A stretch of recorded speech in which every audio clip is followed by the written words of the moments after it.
Bismillahirrahmanirrahim. Assalamualaikum warahmatullahi wabarakatuh. Innal hamdalillah nahmadu wa nastaghfiru wa na'udzu billahi min shururi anfusina wa min sayyiati a'malina may yahdihillahu fala mudhillalah wa may yudhlil fala hadiyalah.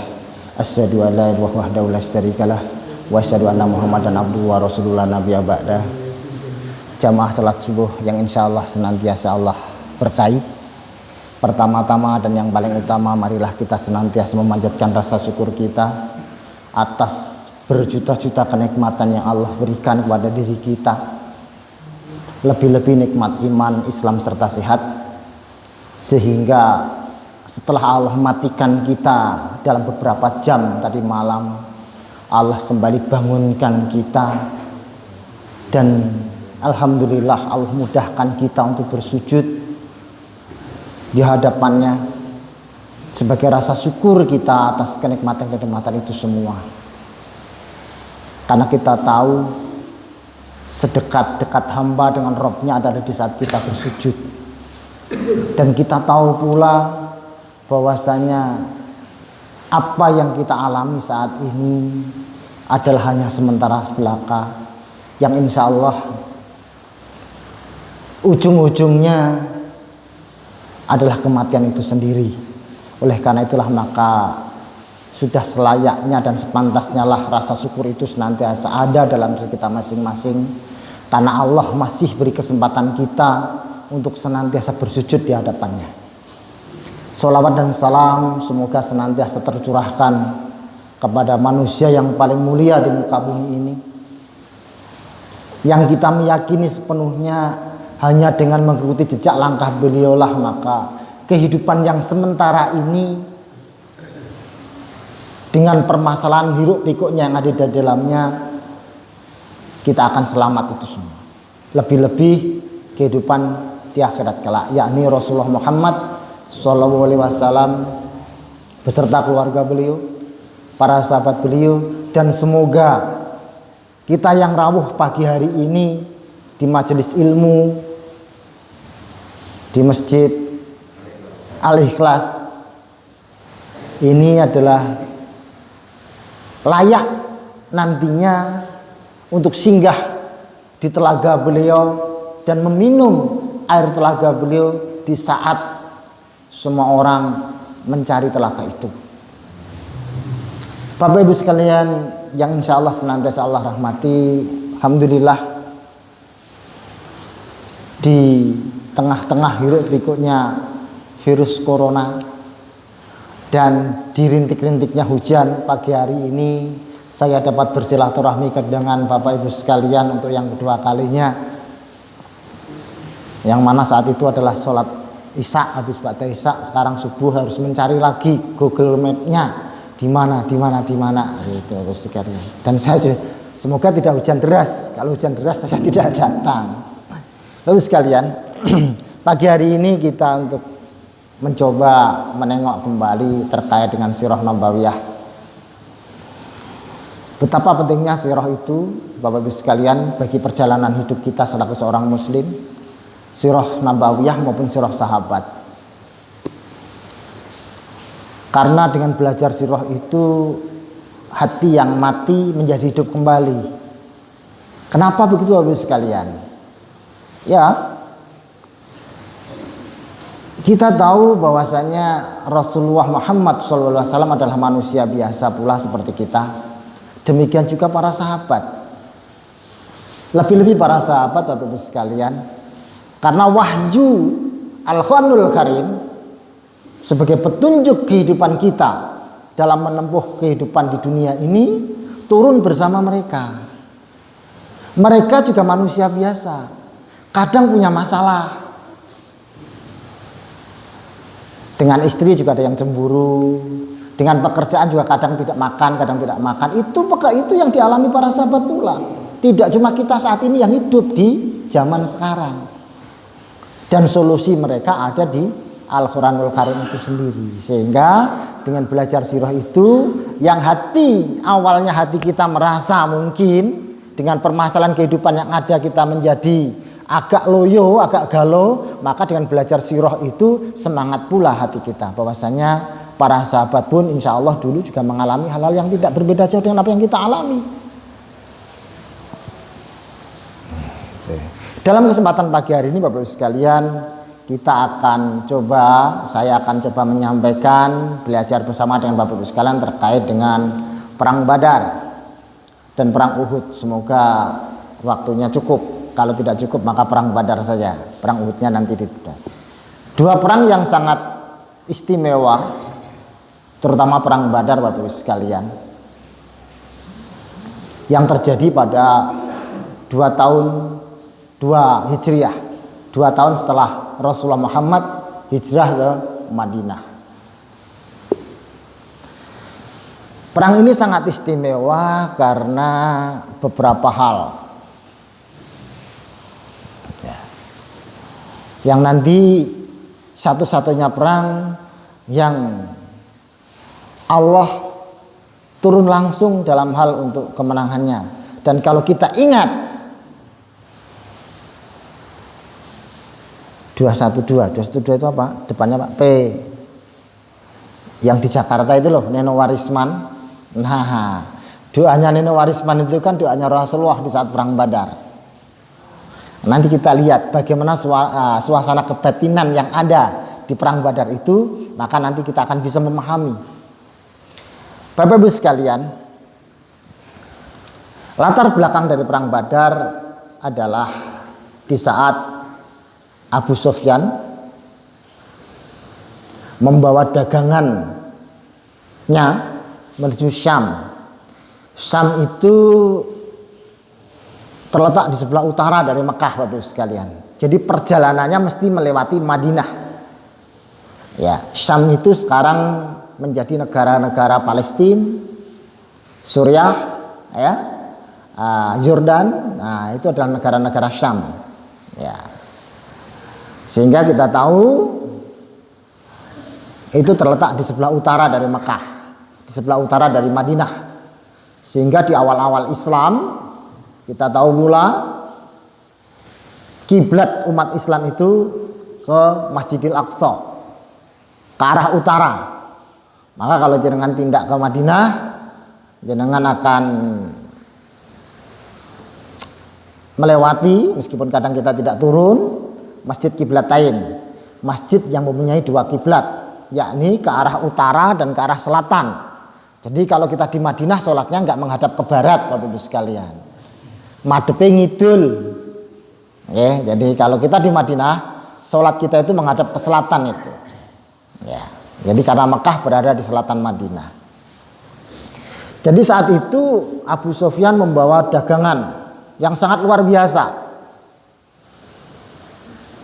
di mana dagangan itu dibawa dengan 1000 unta. Jangan bisa bayangkan berapa? 1000 unta. Ya. Dan dikawal dengan 40 pengawal. Kira-kira dagangannya bernilai sekitar 5.000 dinar. Ya, dikalikan aja 1 dinar berapa miliar saat itu. Apa dagangan dari Abu Sufyan itu? Kita tengok lagi ke belakang. Bapak Ibu sekalian yang insya Allah senantiasa Allah rahmati, perjalanan hijrah para sahabat dari Mekah menuju Madinah itu tidak ada yang berangkat secara terang-terangan kecuali 1 orang saja, yakni Umar ibnu Khattab. Yang lainnya secara sembunyi-sembunyi, sehingga tidak ada apapun yang dibawa oleh para sahabat untuk hijrah menuju Madinah itu kecuali pakaian yang melekat itu. Istri pun kadang ditinggal, anak pun nggak ditinggal. Hanya 1 orang yang berani secara terang-terangan mengatakan, saya hijrah menuju Madinah.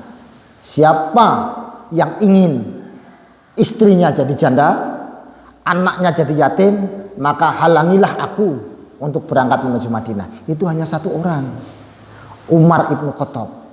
Yang lainnya sembunyi-sembunyi. Ya, Apa kaitannya dengan dagangan Abu Sufyan ini Bapak-Ibu sekalian? Jadi harta benda yang ditinggalkan oleh kaum muhajirin, sahabat-sahabat Rasulullah yang hijrah ke Madinah itu, karena tidak dibawa oleh mereka, maka dijuallah oleh Abu Sufyan ke Syam itu. Maka saat mendengar ada kafilah dari Mekah yang dipimpin oleh Abu Sufyan dengan 1000 unta itu menuju Syam, maka Rasulullah memerintahkan untuk mencegatnya, mengambil kembali harta-harta itu. Qudratullah, ternyata sudah lewat dari Madinah mereka. Maka berikutnya Rasulullah mengirim mata-mata menunggu kepulangan Abu Sufyan menuju Mekah setelah berdagang itu. Itulah latar belakang utama terkait dengan perang Badar. Artinya apa Bapak-Ibu sekalian? Saat itu tidak ada niatan untuk berperang, hanya untuk mencegat kafilah dagang dari Abu Sufyan yang terdiri dari 1000 unta yang dikawal hanya sebesar 40 pengawal saja. Sehingga saat itu tidak ada sebuah keharusan untuk datang ikut ke Badar perang, karena memang bukan untuk perang. Sehingga saat itu sebagian sahabat juga tidak ikut berangkat menuju Badar. Di mana apabila kita tengok yang keluar bersama Rasulullah sekitar 300 atau 313 sahabat, di mana dari 313 itu 82 sampai 86 adalah sahabat muhajirin, yang lainnya 161 dari suku Aus dan 170 dari suku Khazraj. Jadi di Madinah itu ada 2 suku Bapak Ibu sekalian yang menopang perjalanan Islam ini, yang ikut Baiat Aqobah 1 maupun 2. Ya. Jadi kita lintas ke belakang lagi Bapak Ibu sekalian. Jadi persiapan hijrah Rasulullah ke Madinah, ke Yatsrib saat itu dimulai dengan Baiat Aqobah pertama. Ya. Terhadap suku-suku, 2 suku utama di Madinah, yaitu suku Aus dan suku Khazraj.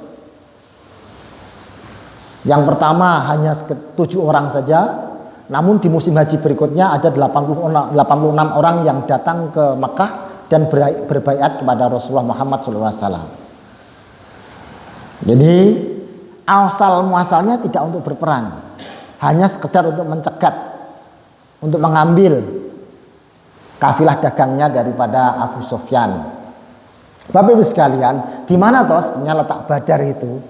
Sehingga kalau kita ke Madinah nanti kita akan tahu sekitar 115 km menuju Mekah dari Madinah. Jadi kalau jenengan naik bis saat jenengan tindak umroh, berangkat umroh, setelah jenengan menjatuhkan niat di Miqat Bir Ali, sekitar 1 jam perjalanan bis, maka jenengan nanti akan lihat tanda di depan itu Badar.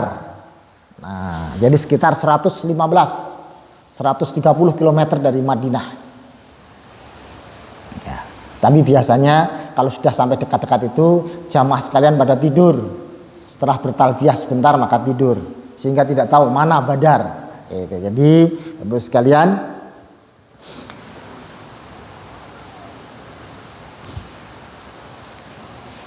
jadi niatan utamanya hanya mencegat itu, tidak lebih dan tidak kurang. Sehingga di saat perjalanan Abu Sufyan ini kembali dari perdagangannya di Syam, dicegatlah oleh sahabat sebanyak 313 sahabat ini di daerah Badar. Karena Abu Sufyan tahu dengan mata-matanya dia bahwasanya dia akan dicegat, maka Abu Sufyan pun memberikan informasi dengan menyewa salah seseorang di situ, memberikan informasi kepada orang-orang Quraisy di Mekah bahwasanya dagangan mereka dicegat oleh Muhammad dan teman-temannya di daerah Badar. Maka sampailah berita itu di Quraisy di Mekah, maka bersiaplah semua pembesar-pembesar Quraisy untuk datang menuju Badar. Tidak ada yang terlewatkan, semua pembesar-pembesar Quraisy datang semua kecuali Abu Lahab yang tidak bisa ikut datang ke Badar dan digantikan oleh orang yang punya hutang kepada dia untuk menggantikan ikut berperang ke Badar. Sehingga totalnya tentara Quraisy ini sekitar 1.300. Ya, jadi itulah latar belakang terjadinya peristiwa Perang Badar, Bapak sekalian. Jadi yang pertama yang sangat penting kita pahami, asal muasal Perang Badar adalah Rasulullah memerintahkan untuk mengambil kembali atau mencegat perdagangan kafilah dagangnya Abu Sufyan dalam rangka untuk mengambil kembali harta-harta mereka yang dijual oleh Abu Sufyan ke Syam. Sehingga tidak ada niatan oleh para sahabat dan Rasulullah ini untuk berperang. Namun apa yang terjadi? Pasukan Quraisy mengirim sebanyak 1.300 pasukan untuk meladeni atau untuk menyelamatkan Abu Sufyan sebetulnya. Qodratullah juga Bapak Ibu sekalian, Abu Sufyan pun bisa lolos karena dia tahu bahwasanya dia sudah dicegat oleh kaum muslimin di daerah Badar. Taunya dari mana? Dalam sirah di sini disebutkan di saat Abu Sufyan singgah di sebuah mata air di dekat Badar, dia menemukan kotoran unta. Saat kotoran unta itu dibongkar-bongkar, maka di dalam kotoran unta itu ada biji kurma. Maka kesimpulan dia, di dekat sumur yang dia mengambil air untuk minum ini sudah siap pasukan Muhammad untuk mencegat dia. Karena satu-satunya unta yang diberi makan dengan kurma adalah untanya orang Madinah. Ya, Bapak sekalian. Jadi kalau jenengan tindak ke umroh, maka beli kurmanya jangan di Mekah, beli kurmanya di Madinah, karena dari dulu Madinah itu memang terkenal dengan kurmanya. Mata pencaharian orang Madinah itu adalah pertanian. Yang dagang itu orang Yahudi, Bapak sekalian. Jadi di Madinah itu dulu hidup dua suku yang saling berperang, yakni suku Aus tadi dan suku Khazraj tadi. Dia itu senantiasa berperang. Mata pencarian mereka bertani, bercocok tanam, yakni menanam kurma. Dan mereka selalu diadu domba oleh orang Yahudi. Nah, maka yang membuat senjata itu orang Yahudi, yang memakai perang dua suku ini. Ya. Jadi satu-satunya ya unta ya yang diberi makan dengan kurma itu adalah untanya orang Madinah. Maka kesimpulan Abu Sufyan, tentara atau pasukan atau Muhammad Rasulullah SAW ini bersama sahabatnya sudah berada di dekat sumur yang dia ambil air itu. Maka dengan itu Abu Sufyan mengalihkan perjalanan pulangnya dari rute yang biasanya dia tempuh dengan menempuh rute yang berbeda. Maka selamatlah kafilah dagang Abu Sufyan itu tidak sampai dicegat oleh kaum muslimin dari Madinah. Setelah selamat pun Abu Sufyan memberikan berita kepada tentara Quraisy yang sudah berjalan menuju Badar ini. Bapak Ibu sekalian, Kalau Badar ini terletak 100 km daripada Madinah, dan Madinah ke Mekah itu sekitar 460, maka Mekah menuju Badar itu sekitar 300-an kilometer. Jauh, bisa dibayangkan 300 km dari Mekah menuju lokasi perang Badar itu. Sehingga Bapak Ibu sekalian memberikan informasi kepada tentara Quraisy bahwasanya kafilah dagang Abu Sufyan telah selamat, maka tidak perlu harus berperang. Namun karena keangkuhan dari orang-orang pembesar-pembesar Quraisy ini, maka mereka tidak mau tahu tujuan utama mereka. Tujuan yang awalnya ingin menyelamatkan kafilah dagang Abu Sufyan berubah, yakni ingin menunjukkan keperkasaannya terhadap Muhammad dan rekan-rekannya yang berada di Badar itu. Ini yang menjadi titik tolak terkait dengan peristiwa perang Badar. Bapak Ibu sekalian, episode berikutnya Bapak Ibu sekalian, setelah Abu Sufyan lepas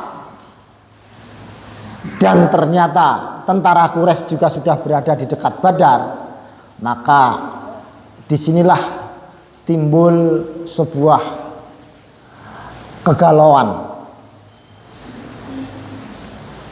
yakni apakah kegalauan di dua pihak Bapak Ibu sekalian. Apabila kita tengok kegalauan di kaum muslimin, yang pertama Bapak Ibu sekalian, Rasulullah Muhammad SAW dalam baiat Aqabah, kaum Ansor itu hanya berjanji kepada Rasulullah Muhammad SAW akan melindungi Rasulullah, akan membantu Rasulullah, akan mengikuti apa yang diperintahkan Rasulullah selama berada di kampung halaman mereka. Sementara Badar sudah di luar daripada Madinah, dan 80% sahabat yang ikut menuju Badar ini adalah kaum Ansor. Maka saat itu terjadilah dialog Rasulullah dengan para sahabat semua. Apakah mereka siap untuk berperang atau tidak dengan kondisi yang ada saat itu? Ya. Sampai 3 kali Rasulullah bertanya kepada para sahabat, sehingga sahabat Ansor baru paham. Yang ditanya itu ternyata bukanlah sahabat Muhajirin, tetapi sahabat Ansor. Karena sahabat Muhajirin, Umar ibn Khattab, Abu Bakar dan seterusnya sudah paham. Apapun yang terjadi, mereka akan melindungi Rasulullah Muhammad SAW. Pertanyaan yang ketiga barulah sahabat Ansor paham bahwa pertanyaan terkait dengan kesiapan hidup dan mati bersama Rasulullah itu ditanyakan oleh Rasulullah itu kepada mereka, sehingga mereka pun menjawab bahwasanya mereka siap untuk hidup dan mati bersama Rasulullah Muhammad SAW. Dari situlah Bapak Ibu sekalian, kemantapan untuk melanjutkan pertempuran itu menjadi bulat. Meskipun mereka paham dengan jumlah yang hanya 300 dan akan melawan sebanyak 1000 tentara daripada Quraisy. Bapak Ibu sekalian yang insya Allah senantiasa Allah rahmati, kembali ke belakang, kembali ke terkait dengan peristiwa Badar ini menjadi istimewa Bapak Ibu sekalian karena latar belakang yang seperti tadi, sehingga Allah pun memberikan keistimewaan terkait dengan ahli Badar ini. Ahli Badar ini diberi keistimewaan oleh Allah Subhanahu wa taala, dosanya diampuni, dosa yang telah lalu dan yang akan datang. Jadi sangat-sangat istimewa. Ya. Semua sahabat yang ikut berperang di dalam perang Badar, Allah ampuni dosanya, dosa yang lalu maupun dosa yang akan datang. Sehingga nanti kalau kita belajar sirah-sirah berikutnya, sirah para sahabat, suatu saat di saat kekhalifahan Umar bin Khattab, ada seorang ahli Badar yang berbuat onar. Abu Bakar pun tidak berani menegurnya karena dia tahu dia ahli Badar. Dosanya telah diampuni Allah Subhanahu wa taala. Dosa yang lalu maupun dosa yang akan datang. Jadi ini istimewanya perang Badar, Bapak Ibu sekalian. Bapak Ibu sekalian berbahagia. Jadi perjalanan Rasulullah menuju Badar itu dimulai di tanggal 12 Ramadan. Perang Badar sendiri terjadi di tanggal 17 Ramadan. Bapak Ibu sekalian, di tahun kedua Hijriah. Bagaimana terjadinya perang itu, Bapak Ibu sekalian? Sebagian perang di zaman Rasulullah, Bapak Ibu sekalian, dimulai dengan duel 1 lawan 1. Jadi sebagian besar perangnya seperti itu. Jadi tidak langsung bertempur berhadapan-hadapan semua tentaranya, tetapi dimulai dengan 1 lawan 1. Jadi setelah 4 orang Quraisy meninggal dengan dalam pertempuran 1 lawan 1, di mana lawan-lawan yang disajikan diberikan oleh sahabat Rasulullah adalah Hamzah, berikutnya adalah Ali, ya, orang-orang top di dalam berperang itu. Maka di saat setelah selesai beradu 1 lawan 1 dan 4 orang Quraisy mati di tangan para sahabat itu, maka terjadilah pertempuran yang sesungguhnya di medan Badar. Ya, Bapak Ibu sekalian. Betapa di dalam pertempuran ini terjadi ketidakseimbangan, yakni 300 lawan 1000. Maka dalam setiap malamnya hari-hari pertempuran itu Rasulullah senantiasa berdoa, yang nantinya salah satu doa yang sangat terkenal itu adalah Allah bermohon, ya Allah, berilah kemenangan kepada kami, karena kalau kami tidak Engkau beri kemenangan sesuai dengan janjimu, maka tidak ada orang yang akan menyembahmu kembali. Ya, dapat kita bayangkan Bapak Ibu sekalian, kalau saat itu habis yang 300 ini, habis pula lah Islam. Ya, pertaruhannya itu. Ya, jadi pertempuran pertama yang sangat besar adalah pertempuran Badar, dan sangat luar biasa sehingga Rasulullah sampai berdoa memohon kepada Allah agar Allah memenuhi janjinya memenangkan dinul Islam ini. Dan apabila tidak Allah menangkan, maka tidak akan lagi ada orang yang menyembah pada Allah Subhanahu wa taala. Itu kata-kata Rasulullah di saat beliau berdoa. Sehingga Allah pun ikut bermain akhirnya di dalam perang Badar ini. Sehingga nanti kita bisa akan simpulkan bagaimana perbedaan perang Badar dan perang Uhud. Perang Badar ini kehadiran Allah Subhanahu wa taala sangat luar biasa. Nyata adanya.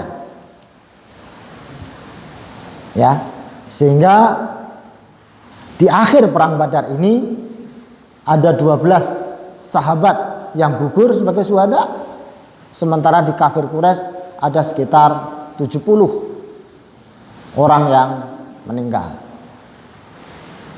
termasuk Abu Jahal. Nah, jadi Bapak sekalian, Abu Jahal ini meninggalnya di perang Badar, yang nanti akan menyulut peristiwa Uhud, yang nanti sahabat Hamzah itu menjadi sayembara. Siapa yang bisa membunuh Hamzah, maka dia akan dibebaskan kalau budak dan akan mendapat hadiah 100 unta. Jadi rangkaiannya seperti itu Bapak Ibu sekalian. Ya. Jadi bagaimana kita tahu, bagaimana para sahabat tahu bahwasanya kehadiran Allah Subhanahu wa taala itu nyata adanya di saat perang Badar. Bapak Ibu sekalian, di akhir peperangan Rasulullah menyampaikan hal itu kepada para sahabat dengan menyatakan, perhatikan, setiap kali penggalan kepala yang di situ ada bekas apinya, maka itu yang memenggal adalah malaikat. Jadi setiap kali melihat penggalan kepala atau kepala yang terpenggal oleh pedang dan di situ ada bekas terbakarnya, maka yang memenggal itu bukan para sahabat tetapi para malaikat. Jadi itu menunjukkan kehadiran malaikat di dalam membantu pertempuran di Badar. Bapak Ibu sekalian, alhamdulillah dengan pertolongan Allah Subhanahu wa taala maka Islam atau Rasulullah dan para sahabat dimenangkan dalam perang Badar. Sehingga itu merupakan hadiah yang sangat luar biasa bagi kaum muslimin di Madinah di saat mereka merayakan Hari Raya Idul Fitri di tahun 2 Hijriah itu, dengan kemenangan yang luar biasa sebagai tonggak sejarah bagaimana Islam mulai bangkit dan menjadi bahan perbincangan di Jazirah Arab, bahwasanya ada pasukan baru yang tidak mudah untuk dikalahkan di Jazirah Arab, yakni pasukannya Muhammad SAW. Itu menjadi sangat penting Bapak Ibu sekalian ya. Karena dengan seperti itu cobaan-cobaan menjadi banyak yang datang. Kafilah-kafilah lain mencoba untuk bertanding, untuk menyerang Madinah. Sehingga Bapak Ibu sekalian, kalau kita belajar sirah, di dalam masa kehidupan Rasulullah sejak mulai di Madinah yang lamanya sekitar 10 tahun itu, beliau berperang tidak kurang dari 100 kali. Jangan bisa bayangkan, dalam 10 tahun hidup di Madinah, perangnya Rasulullah itu lebih dari 100 kali ya.